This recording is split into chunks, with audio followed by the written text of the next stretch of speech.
Stephen King, el maestro del terror, se ha vuelto a convertir en un ídolo. La reciente adaptación de It fue un éxito en taquilla y se convirtió en la película de terror más vendida de todos los tiempos. Y con más de 350 millones de novelas vendidas e incontables películas, su popularidad no conoce fronteras.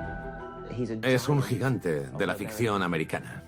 La gente lee y seguirá leyendo las historias de Stephen para siempre. Pero el camino al éxito ha estado plagado de desafíos.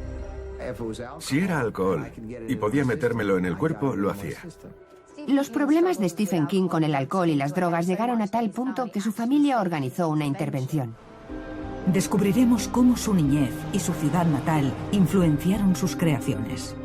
En esta alcantarilla fue donde comenzó a escribir el libro It. Trajo a los monstruos desde Transilvania a Maine. Nos meteremos entre bastidores de su última adaptación de Hollywood. Lo mejor de sus libros es que hace que te importen mucho esos personajes. No me ha parecido un libro terrorífico, pero es realmente perturbador. Y contaremos las historias tras sus novelas más famosas. A veces escribe sobre sí mismo. Es el hombre en El Resplandor que llega al hotel. Mientras revelamos la extraordinaria vida y trabajos de Stephen King, el maestro del terror.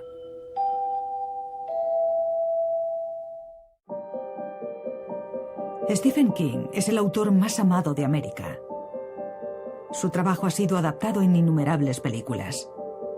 Pero la película que lanzó la carrera cinematográfica de Stephen King se basó en su primer libro, Carrie.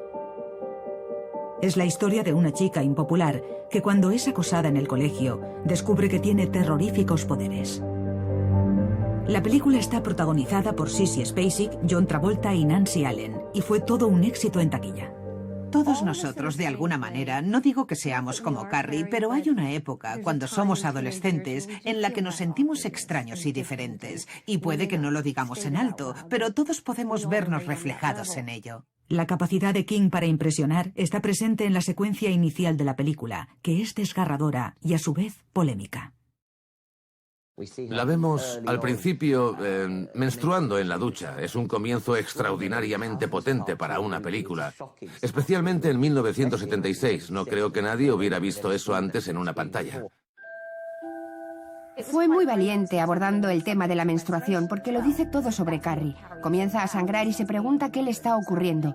Todo el mundo se ríe de ella y después la sangre se convierte en uno de los temas principales de la película. Los demás le atormentan por ser diferente. Y bueno, Chris facilita la solidaridad por Carrie porque es muy cruel. Vemos la película y nos preocupamos por ella y sentimos su intensa sensibilidad hacia el acoso y las burlas y la crueldad que está experimentando. Expulsan a Chris del baile porque, bueno, por la escena de la ducha, y para ella eso no está bien. Si ella no se divierte, nadie lo hará. Como público, primero te emocionas por Carrie y piensas que va a ser coronada reina del baile, y está preciosa, parece normal y feliz. Carrie acaba en el baile y es coronada reina, y los crueles adolescentes están maquinando algo y terminan tirando un cubo lleno de sangre de cerdo en su cabeza.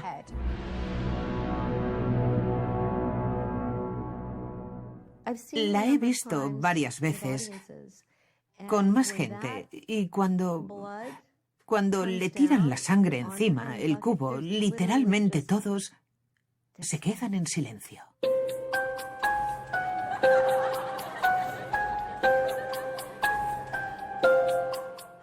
Lo que Sissy hace en el baile es escalofriante. La matanza que sigue dejó al público totalmente paralizado. Y en la historia del cine se ha convertido en uno de los finales de terror más dramáticos de todos los tiempos. Ha sido humillada demasiadas veces. Carrie cambió de verdad las películas de terror. Y eso es lo bueno que tiene Stephen King. Maine, noreste de Estados Unidos. Aquí vive y trabaja Stephen King, uno de los escritores más grandes del mundo. Nacido en 1947, fue el segundo hijo de Ruth y Donald, un mercante de la Marina retirado. Cuando era pequeño, su padre dijo que se iba por un paquete de cigarrillos. Y su mujer Ruth no pensó que fuera nada raro, hasta que se dio cuenta de que no aparecía. Su padre abandonó a la familia cuando él tenía 2 años, y su madre sufrió mucho para cuidar de ellos, pero por lo que se ve hizo un buen trabajo. Pero obviamente crecer sin la figura paterna desde tan pequeño y mudarse en tantas ocasiones fue muy difícil para la familia. Este fue un momento importante de la vida de King. Uno de los mayores horrores que un niño puede experimentar es la pérdida de un padre. Creció pobre. Su madre tenía varios trabajos y no ganaba casi dinero. Dependían mucho de la familia para pasar los malos tragos. Fue mientras rebuscaba en el ático de su tía cuando Stephen encontró una caja de libros encuadernados en rústica de terror y ciencia ficción. Esto puso su mente en funcionamiento. En ese momento se dio cuenta de que eso era lo que de verdad le interesaba. Los cómics y las películas alimentaron la imaginación del joven King. A Stephen King le encantaban películas como El pantano diabólico y La cosa. Son películas sobre criaturas y aunque no se centraban precisamente en el tipo de ambiente que él escribió después, estaban ambientadas en gente real. Y estas películas, aunque fueran un poco de mal gusto, desarrollaban los personajes y a veces las familias que se veían envueltas en la amenaza que iba a llegar. Recuerda que en aquellos tiempos la gente como Steven Spielberg y George Lucas se alimentaban de las mismas leyendas urbanas. Las películas antiguas y los cómics de EC, Historias de la Cripta y, bueno, todas las revistas de ese tiempo. Podemos ver trazos de terror en esos cómics que lo influenciaron y las posibilidades que pueden salir del elemento gráfico del cómic y lo que influencia su prosa. La amenaza de un apocalipsis nuclear tomaba importancia en los 50 y 60, por supuesto, y muchas de las películas de aquella época usaban directa o alegóricamente la idea de un cataclismo que ocurriera repentinamente con elementos de la ficción como monstruos o criaturas en los lagos o en los cielos. Nos preocupa lo que no hemos visto y lo desconocido, pero a la vez nos emociona y eso debió fascinar a Stephen King. Encontró algo nuevo en eso, creció, hizo crecer su imaginación y creo que eso es lo que lo lanzó a la estratosfera. Fue algo nuevo, fresco y algo que la gente no había visto antes. A continuación, el sufrimiento en la vida del autor está a punto de cambiar para siempre. Stephen King, por favor, ven a la oficina. Tenemos una llamada urgente de tu mujer. Y sabía que uno de los niños se había roto la pierna o que había vendido el libro. Y Stephen King escribe la que se convertirá en una de las grandes historias de terror de todos los tiempos. Estamos en 1959. Stephen King tiene 12 años y vive en la rural Maine. Su madre, Ruth, sigue fomentando el interés de su hijo pequeño y consigue reunir el poco dinero que tiene para comprarle una máquina de escribir. Stephen se sentaba y escribía historias cortas y las enviaba a los editores. Clavé un clavo en la pared y en él colgaba los escritos de rechazo. Los colgaba todos. Cuando cumplí 17 o 18, el clavo se cayó de la pared porque había muchas hojas de rechazo. Así que conseguí un clavo más grande. Desde su estrecha cama, King soñaba con otros mundos y con lugares alejados de ese paisaje rural que veía desde su ventana. La gente dice que debes escribir sobre lo que sabes. Bueno, pues lo que yo conocía era aburrido. Quería conocer el espacio exterior. Quería luchar contra monstruos en los pantanos del Amazonas. Así que esas eran las cosas sobre las que escribía. Después del instituto, Stephen asistió a la Universidad de Maine. Allí participó en el periódico de la universidad, escribiendo una columna semanal. Le dije que solo tenía 2 reglas. Y me preguntó que cuáles eran. Le contesté que tenían que caber en un espacio y le enseñé la página en la que había un espacio para la columna. Y también le dije que tenía que estar en mi mesa el martes a las 11 en punto. Dijo que sí, así que serían Bueno, las 10 menos cuarto del martes por la mañana. Entraba y ponía la primera pieza en la máquina de escribir y se ponía a ello. Tac, tac, tac, tac, tac, y de repente lo sacaba. Y metía otro papel, y otra vez, tac, tac, tac, tac, tac, lo sacaba, lo miraba una sola vez, nunca hacía marcas, y lo dejaba en mi mesa y me decía, nos vemos la próxima semana. Y cuando se iba sonaba el reloj, y daban las 11 en punto. Steve era una máquina de la escritura. Le daba al botón de impresión de su mente y de ahí salía todo. Y encajaba perfectamente, y era gramaticalmente correcto. Nunca tuve que corregir nada. King terminó la universidad con una carrera en educación y una nueva novia, Tabitha, y pronto consiguió un trabajo como profesor. La conocí en la universidad. Fue en la biblioteca, de hecho. Está orgullosa de que yo fuera el chico de las estanterías y ella se encargara de catalogar. Su rango era superior al mío. Stephen y Tabitha se casaron y se mudaron a una casa remolque deteriorada con su primer hijo. Él y su mujer no tenían mucho. Contaban el cambio, literalmente. El salario de King no alcanzaba para mucho y pasaba todo su tiempo libre escribiendo. Lo interesante son las ganas que tenía King de triunfar. El deseo de King de escribir historias era tan fuerte que podría estar en el cuarto de la lavadora de su casa remolque, en Camden, con su máquina de escribir portátil, que era de su esposa, y estar escribiendo con tanta fuerza que sus dedos se quedaban marcados en las teclas de una máquina de escribir manual. Mientras también tenía que cuidar de sus hijos y además tenía que planear sus clases. Creo que existe un periodo clave biográficamente en la vida de Stephen King, en la que se encuentra dividido entre la enseñanza, en la que es muy bueno, y conseguir sacar adelante a su familia. Y querer escribir, tener esas ganas constantes de escribir, pero no tener éxito, no ser capaz de vender sus historias, no ser capaz de obtener un salario con ellas. A pesar de que entonces había escrito ya varios libros, King solo publicaba historias cortas en algunas revistas para hombres. Una vez volvíamos de casa de mi madre y mi hijo pequeño Joe tuvo una infección de oído. No había manera de consolarlo. Tenía fiebre, lloraba y sabíamos que necesitaría medicación. Pero teníamos la cuenta vacía. Y cuando llegamos a casa había una carta en el buzón. Era una carta de aceptación de una revista para hombres sobre una historia corta que había escrito, con un cheque de $500. Pero el dinero no duraría para siempre. King estaba frustrado. Escribía prolíficamente, libro tras libro. Podías ver que este hombre no se iba a dar por vencido. Si no lo conseguía, estaría atrapado en la casa remolque, enseñando o escribiendo para ganar algunas monedas. Stephen fue a pasear al cementerio local. Había decidido investigar una antigua historia corta y necesitaba inspiración para su personaje principal. Se le ocurrió el nombre de Carrie.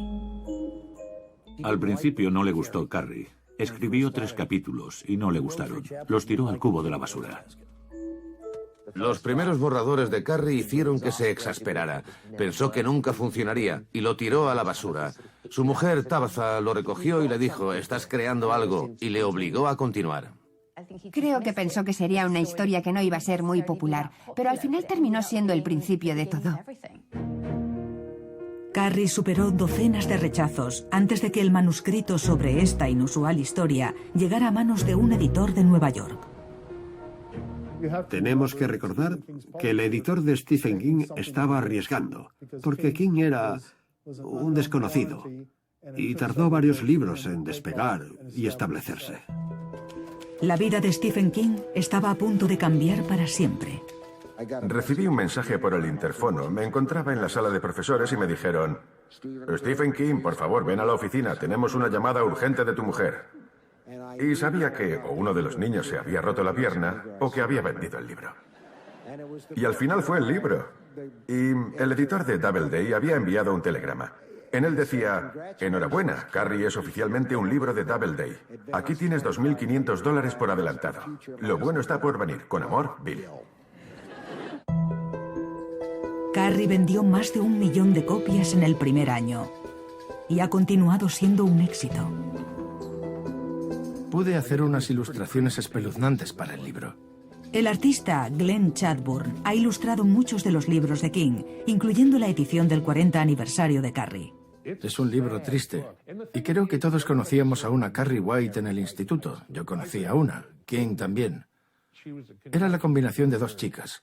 Usaba una combinación para Carrie, y cuando leí la novela, bueno, he conocido niños de los que se reían en el instituto y, bueno, pobrecitos. Sufrieron mucho y Carrie me tocó el corazón. Fue un libro especial. También para King fue el que lanzó su carrera. Todo cambió cuando el libro Carrie, que casi tiró a la basura, se publicó en Rústica. Hubo una guerra de ofertas por los derechos de la publicación en Rústica y se vendió, creo, por 400.000. De esos Stephen King se quedaría a la mitad. Hoy en día, eso es más de $1 millón. Stephen King, su autor, había despegado. Pasé por la puerta entre la cocina y el salón. Me senté y pregunté, ¿has dicho un derecho de 40.000? Y me dijo, no, de 400.000. Tuvimos una conversación y salí de la casa. No podía pensar en nada y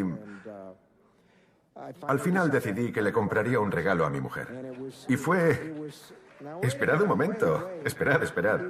Era un domingo. Todo estaba cerrado excepto la farmacia, así que le compré un secador. A pesar de su éxito, el momento se tiñó de tristeza.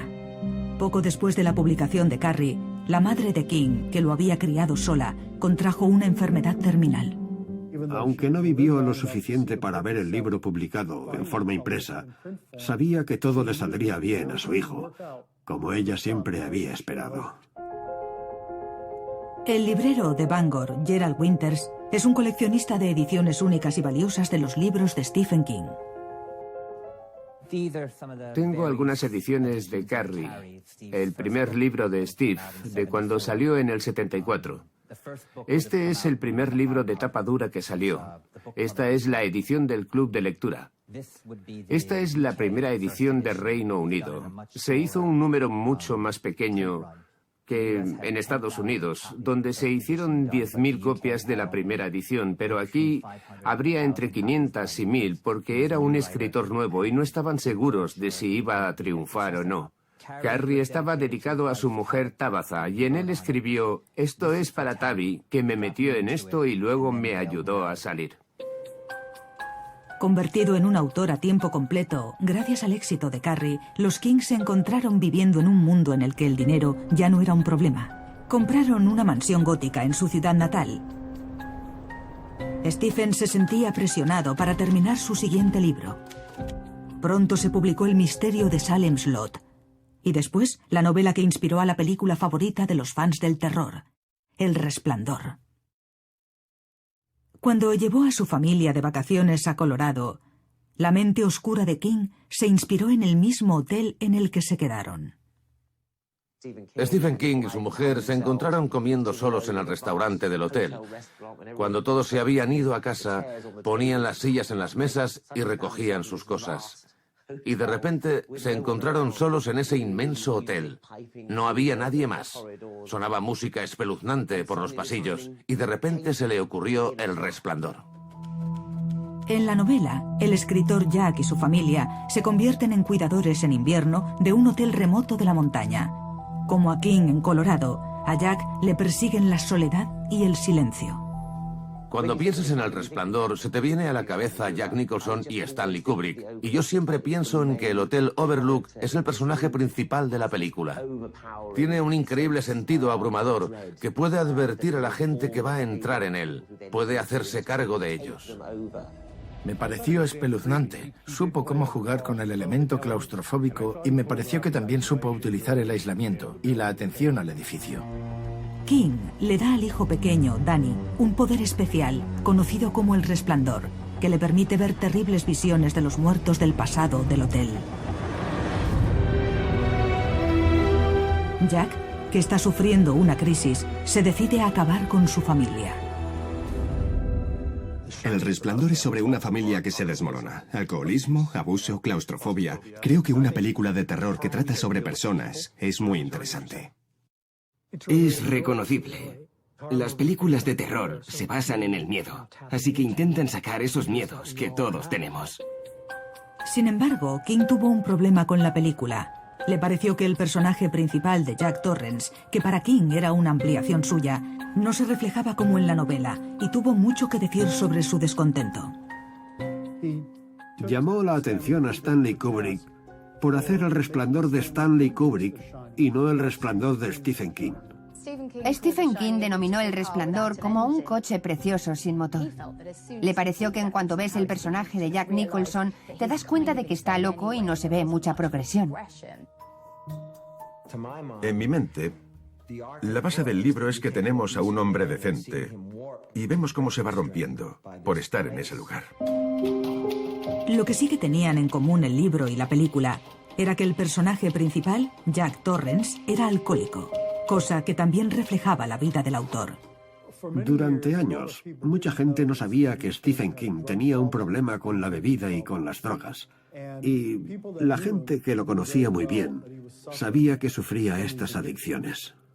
No se encontraba en su mejor momento cuando escribió El Resplandor. Tenía problemas con las drogas y el alcohol y estaba bajo mucha presión. Y puede que se sintiera un poco apartado. Todo eso que vemos en la novela. Y puede que también se sintiera ofendido personalmente. Y al ver la película sentimos que estaba de alguna manera demonizado. En realidad muchas de sus obras son autobiográficas. Mientras leía, siempre pensaba que Stephen estaba escribiendo sobre él. Bueno, es el hombre del Resplandor que llega al hotel en invierno. Nunca vi una droga o bebida que no me gustara. Y si podía tomarla, lo hacía. Y tenía una gran capacidad de ingerir alcohol. Y me encantaban las drogas, siempre y cuando me aceleraran. Si era algo como estimulantes, cocaína y demás cosas, quería tomarlo todo. A continuación, la adicción de King llega a un punto crítico. Le pusieron en la mesa todo lo que habían encontrado en su estudio. Gramos de cocaína, alcohol, barbitúricos, de todo. Y el autor crea su personaje más terrorífico. Me vi reflejado, inmovilizado en la cama, y alguien me decía, soy tu fan número 1.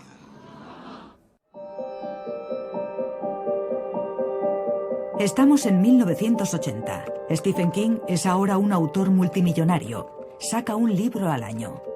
Solo su nombre lo mantiene en las listas de los éxitos de ventas. Carrie, El misterio de Salem Slot, El Resplandor, todas llegaron a la pantalla grande exitosamente. Sus próximas novelas no serían menos. Los directores hacían cola para adaptar las nuevas historias de King del libro a la pantalla, antes de que éste las escribiera. Lo que tienen es la acción. Escribe frases cortas, que se adaptan genial en los diálogos. No escribe frases largas a las que la gente tiene que dar forma. Todo está casi preparado para la pantalla. La acción ocurre en secuencia. Pum, pum, pum. A mediados de los 80, King era una máquina de la escritura. Iba a toda máquina. Intentaba presentar un primer borrador en tan solo 3 meses. Stephen King escribe todos los días sin falta 2000 palabras, esté donde esté. Escribe durante 4 o 5 horas y 2000 palabras, las use o no. Y así tiene 2000 menos que hacer. Es un trabajo agotador. Para aguantar, King tuvo un poco de ayuda. Y todo eso tuvo un impacto directo en su memoria. Ni recordaba haber escrito Cujo. La escribió, pero no lo recordaba por el efecto que las drogas habían tenido en él. King venía de la pobreza y de repente se hizo famoso gracias a Carrie. Se hizo rico y lo trataban como a una celebridad. Y eso le molestaba mucho. Creo que toda esa presión externa, la necesidad de escribir más libros, el nuevo mundo editorial, que era nuevo para él y le demandaba cosas, creo que todas estas cosas se acumularon y le atacaron desde ángulos diferentes, y eso le presionó. Tomaba todo lo que se me ponía delante. No había ninguna diferencia. Medicinas para la tos, Robertson y antitusivos eran todos igual de buenos. Enjuague bucal, aftershave, cualquier cosa, si tenía benzocaína, lo que se usa para las muelas. Y si era alcohol y podía tomarlo, lo hacía. Su mujer y sus 3 hijos fueron los más afectados y decidieron que habían tenido suficiente. Los problemas de Stephen King con el alcohol y las drogas llegaron a tal punto que su familia organizó una intervención. Se sentaron con él y sacaron todo lo que habían encontrado en su estudio, en su habitación, como gramos de cocaína, alcohol, barbitúricos, de todo. Fue una intervención honesta y pura, pero tuvieron que hacerlo para dejar claro el tema. El problema se le había salido de las manos. Tabitha le dijo, o lo arreglas o nos marchamos, porque no queremos ver cómo acabas con tu vida. Me parece terrorífico lo que pudo significar esa escena para él. Y King, al final, se dio cuenta de que al final su familia era más importante que sus demonios. Los demonios que le arrastraban. Después de dejarlo, King expuso todos sus miedos sobre fama y adicción en el que puede ser su personaje más escalofriante. Estaba en un avión con mi mujer y mis hijos. Nos íbamos a Inglaterra de vacaciones. Y era un vuelo largo. Y me quedé dormido. Me vi inmovilizado en la cama. Y había alguien que me decía, soy tu fan número 1. En Misery, Annie Wilkes rescata al autor Paul Sheldon. Pero esta descubre que ha asesinado al personaje principal de su novela, Misery. Es adicta a las historias, es adicta a la siguiente edición. Stephen King entiende esa necesidad de crear un nuevo éxito, esa necesidad de una nueva edición, la necesidad de éxito. Así que creo que en todos sus libros e imágenes de sus películas podemos ver el tema de la adicción. Tienes que echar un vistazo a la vida de Stephen King para darte cuenta de dónde sacó esta idea, que una fanática secuestre a un autor y que le fuerce a reescribir o concluir su novela a su gusto.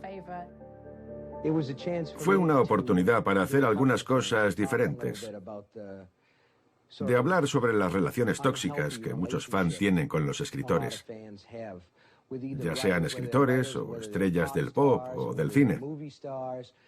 Sea lo que sea, hay una relación tóxica e interés en lo que ocurre. Sin embargo, los mayores miedos de King se confirman. Una mañana, en 1991, un hombre trastornado se cuela en su casa. Pues sí que hubo un admirador que se coló en su casa con una caja de zapatos diciendo que era una bomba y terminó convirtiéndose en el personaje de Annie Wilkes en Misery. Y mi mujer dijo, ¿quién eres? ¿Qué haces aquí? Llevaba puesto un camisón e iba descalza. Y el tipo le dijo que llevaba una bomba. Stephen King me ha robado mi novela Carrie. Y mi novela El Resplandor. Y mi novela Misery. Y voy a acabar con él y conmigo. Los King quedaron conmocionados, pero resultaron ilesos. Hoy en día, los admiradores llegan a Maine desde todas partes para hacer el tour de Stephen King, dirigido por un vecino, Stuart Tinker. Y una de las paradas más populares es la casa de King, donde los fans esperan ver a su autor favorito. Vengo 2 veces al día, todos los días durante el verano. Vienen y sacan fotos de la casa, y muy de vez en cuando Steve sale y habla con todos. Eso les vuelve locos. No sé si se despierta por la mañana y piensa si esto es real. Lo de vivir en una caravana a esto. Bueno, es una gran historia de éxito. La mayoría del éxito nació cerca de su casa, en el parque local. Si te sientas en este banco, puede que tengas una idea para un éxito de ventas. Aquí escribió Steve parte de It, el libro de It. En la historia, Stanley es uno de los perdedores. Es el que estudia a los pájaros. Y se sentaba aquí a observar pájaros en esa fuente. Y tomaba notas todos los días sobre qué pájaros había y demás. Eso se volvió parte de la historia. Otra parada del tour es un clásico ejemplo de los lugares locales que inspiraron a King en sus historias. En esta alcantarilla fue donde comenzó a escribir el libro It. Steve estaba paseando un día y el agua estaba bajando por aquí, y eso le dio la idea de George y Pennywise.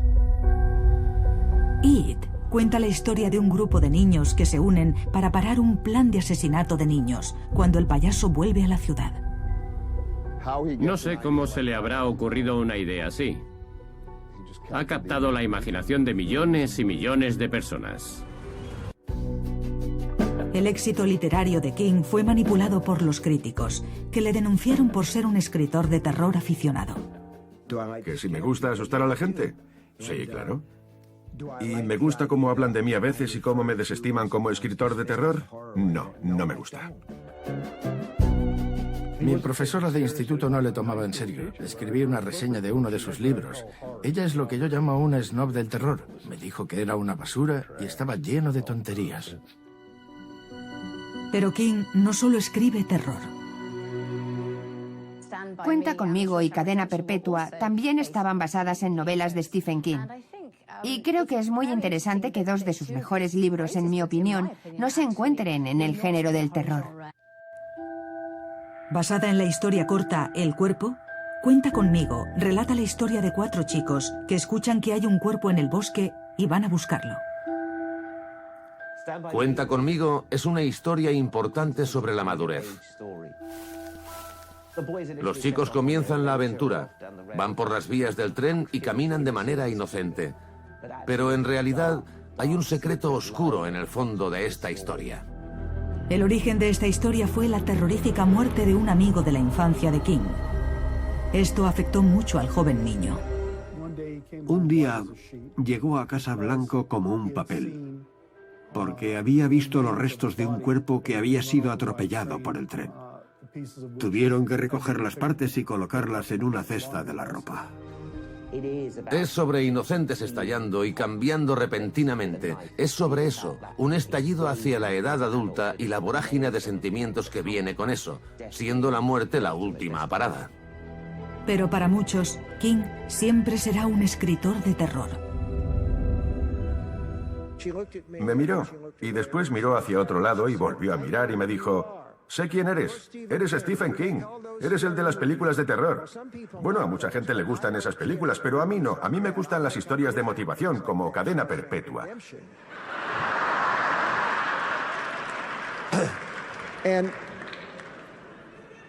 Me quedé atónito y le dije: he escrito ese libro, y me dijo: de eso nada. Cadena Perpetua, basada en el libro Las 4 estaciones, cuenta la historia de un preso llamado Andy, que es condenado erróneamente por un crimen que entabla amistad con otro preso. Ambos son encarcelados en una dura prisión conocida como Shawshank. Es sobre la perseverancia, es sobre escapar, y otra vez a lo mejor hay un poquito de Stephen King en ella. Sabía que si seguía escribiendo, si seguía sacando libros, al final llegaría ahí. Así que tenemos a Tim Robbins en Cadena Perpetua, trabajando en la biblioteca, cavando un agujero para escapar, cava y sigue cavando, y al final logrará escapar. Como Andy, trazando el plan para escapar de Shawshank, la determinación de King a tener éxito como escritor se vio recompensada. Sus increíbles historias combinadas con su fama hicieron de Stephen King el autor más coleccionado del mundo. Esta es una edición posterior de Ojos de Fuego. Creo que es la única copia encuadernada en asbestos. Muy rara. Cuando se pusieron a la venta originalmente costaban $300, pero hoy en día cuestan entre $20 y $30.000 si se ponen a la venta. Esta es una de las 7 hachas que se utilizaron en la versión de Stanley Kubrick de El Resplandor en 1980. Durante la producción se utilizaron 7 hachas. 4 de los mangos se rompieron porque con ellas golpeaban continuamente la puerta, y de ellas 3 sobrevivieron, y las otras 2 copias creo que las tienen la familia Nicholson y los bienes de Kubrick.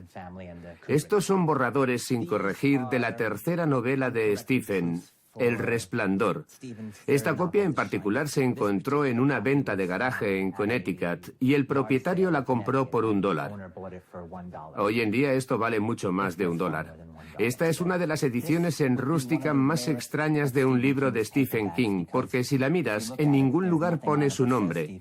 Se llama Rabia, escrita por Richard Bachman, que fue el seudónimo de Stephen King desde 1977 a 1985. King utilizó el nombre Bachman para ver si podía vender su trabajo sin utilizar su famoso nombre.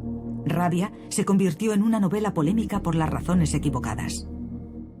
Rabia era la historia de un estudiante que secuestra una clase con una pistola. La novela era una premonición de los horrores que estaban a punto de ocurrir en los institutos americanos, y en algunos casos los tiroteos se relacionaron directamente con el libro. Hubo un tiroteo en Paducah, Kansas, en el que murieron 3 niños de un grupo de oración. Y el chico que lo hizo tenía el libro en su taquilla y entonces dije, ya está bien, el libro ya no se vende. Fue por estas fechas cuando King casi pierde la vida en un terrible accidente. A Stephen King le gusta dar largos paseos y siempre toma el mismo camino. Comienza en Bristol, Maine, donde tiene su casa de verano, y va por el bosque. Llega hasta la carretera y esa es su manera de escapar del mundo, de meditar. Entonces le atropella un coche mientras estaba caminando. Y fue un golpe muy fuerte. Pensábamos que no iba a salir con vida. Estaba fatal. Estaba en el helicóptero. Casi pierde la vida cuando uno de sus pulmones dejó de funcionar. Dijo que estaba a las puertas de la muerte. No sabía para qué lado seguir. El escritor sabía que tenía suerte de estar vivo, pero el impacto del golpe le afectó gravemente. No podía escribir físicamente. Sí que podía pensarlo, pero es un proceso físico para el que uno necesita estar preparado. Necesita fuerza. En 2002, solo pudiendo estar sentado cómodamente durante 45 minutos, Stephen King, el autor, anunció al mundo que dejaría de escribir. En 1999, el famoso escritor Stephen King se está recuperando de un grave atropello que casi le cuesta la vida. Primero, King anuncia que va a dejar de escribir, pero su mujer sabía que no lo haría. Mi mujer, que es muy lista, sabía lo que tenía que hacer después del accidente para volver a encontrar mi camino. Era volver a trabajar. Puedo hacerlo si quiero. Bueno, soy viejo, pero no estoy muerto. La saga La Torre Oscura, Cell y Doctor Sueño salieron poco después. Finalmente se dio cuenta de que era el momento de hacerlo y ¡bam, bam, bam! Escribió uno tras otro. Pero después del éxito televisivo de La Cúpula y el éxito en taquilla de It, los productores de Hollywood comenzaron una vez más a apresurarse para adaptar sus historias, con 14 películas de King en proceso. Todo el mundo en Hollywood con cerebro comenzó a elegir todos los libros de King que no habían sido hechos película todavía. Muchos ejecutivos de cine que crecieron en los 70 y 80 vieron Carrie y Cujo. La gente quería volver a ver estas historias de la misma manera en la que se recuerda a Shakespeare. La última adaptación en película, Cementerio de Animales, producida previamente en 1989, cuenta la historia de una familia que se niega a olvidar a su hijo muerto. Estaba basada en un hecho real, cuando King vio a su hijo correr hacia una carretera. Sus mayores miedos terminaron en las páginas y pantallas. Es emocionante porque creo que ahora todo el mundo presta atención a sus trabajos y pensando en que existen otras maneras para llevar a cabo esos proyectos. Cementerio de Animales era la idea extrema y horrible de un padre de resucitar a su hijo y todo sale terriblemente mal. Es algo impensable. Es una de esas películas que juega con tus miedos más profundos, pero también con tus fantasías, porque ¿qué padre no querría que su hijo resucitara si hubiera muerto? No me ha parecido un libro terrorífico. Es totalmente perturbador. Tuve que parar de leer un rato. Bueno, toda la escena en la que Louis entierra a su hijo es desgarradora. Sí, creo que es un libro peligroso de leer, pero se quedó en mi cabeza durante un largo tiempo. No estoy seguro exactamente de por qué hacemos terror ni vemos terror, pero es un ejercicio emocional que todos necesitamos. Por alguna razón. Y Stephen, y por supuesto sus libros, hacen eso. Y en sus mejores libros te preocupas por los personajes. No hay nada más doloroso que la pérdida de un hijo. Para mí, algo que da miedo es algo que saca todos los miedos que tenemos y todo aquello con lo que podemos relacionar nuestras vidas. Nos encanta experimentar algo que nos haga sufrir. Y no sé, no puedo explicarlo, pero a mí me gusta. Así que, ¿cómo consigue King llegar hasta nuestros momentos más dolorosos y terroríficos con tanto éxito? Creo que su secreto es ser real. Que la gente crea que lo que está escribiendo puede ocurrir. El precipicio está muy cerca en todas sus historias y nos lleva justo hasta el precipicio. La ficción de King tiende a ser catártica. Nos deja sacar nuestras emociones, esas que puede que hayan permanecido siempre en nuestro interior. Stephen King. Ahora King por fin tiene el reconocimiento que merece. En 2015 recibió la Medalla de las Artes del mismísimo presidente de los Estados Unidos. Ahora estamos llegando al punto en el que la comunidad académica ha acogido a Stephen King y sus historias se enseñan en una gran cantidad de escuelas y se han convertido en parte de la historia americana. De origen humilde, ese chico de Maine consiguió llegar al éxito como escritor, incluso más allá de su imaginación. Es un artesano de historias. Es impresionante cómo puede ser tan bueno. Creo que será recordado como uno de los gigantes de la escritura, y se lo merece. Nos transporta a viajes por nuestras peores pesadillas y nos permite echar un vistazo al terror que acecha detrás. Ha capturado la imaginación de millones y millones de personas. Su poder sobrenatural es contar historias, y muchos de sus personajes tienen poderes sobrenaturales para hacer otras cosas. Diría que Stephen King es el equivalente literario de los Beatles. Stephen King es el escritor más amado de América. La gente lee y seguirá leyendo las historias de Stephen para siempre. Pone por escrito nuestros mayores miedos y sus novelas y adaptaciones de películas nos seguirán impactando durante años, porque sin duda Stephen King tiene más historias que contar.